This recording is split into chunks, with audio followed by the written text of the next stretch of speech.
Bon, le titre, ou crise d'identité. Quand la logique se suicide dans mon pays, quand les riches passent en premier et les pauvres doivent payer, quand l'honnête devient un traître et la vérité reste niée, et à la place de parler, la loi nous pousse à crier. Des adultes adolescents et des adolescents gamins, société enfantine et la politique n'est qu'un jeu dans les mains. Un peuple en enfer qui se croit au paradis, qui croit qu'on a une vie, pourtant nous vivons que sa parodie. Un système incompris qui se contredit. Dites-moi comment aimer un pays noyé dans le crédit. Tout le monde veut le changement, mais personne n'est prêt pour changer. Un peuple corrompu devant l'argent rompu qui ne sait que déranger. La religion est devenue une culture, chez nous tout est mélangé. Écoutez, ce soir, personne n'est pour la paix, je suis ici que pour me venger. Mais si je reste là, c'est parce que je ne veux pas quitter. Car cette nationalité, cet amour d'identité, je les ai hérités. Eh bien, on a privé notre patrie de ce qu'elle méritait.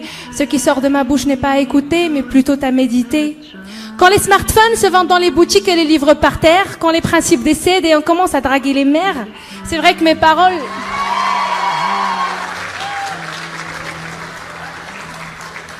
C'est vrai que mes paroles ne sont pas pour plaire, c'est de l'art, il dérange, il est tout doucement révolutionnaire.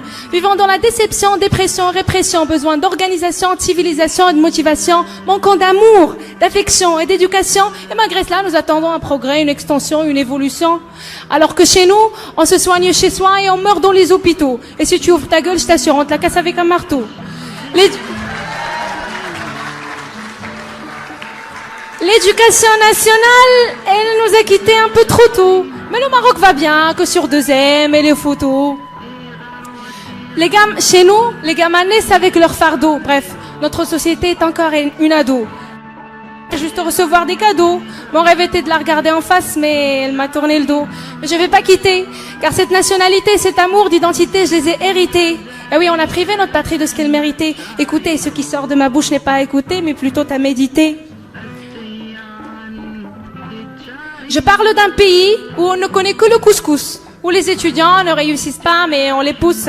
Je parle d'un peuple qui vit toujours en brousse. Je parle d'une patrie qui a besoin de nous tous.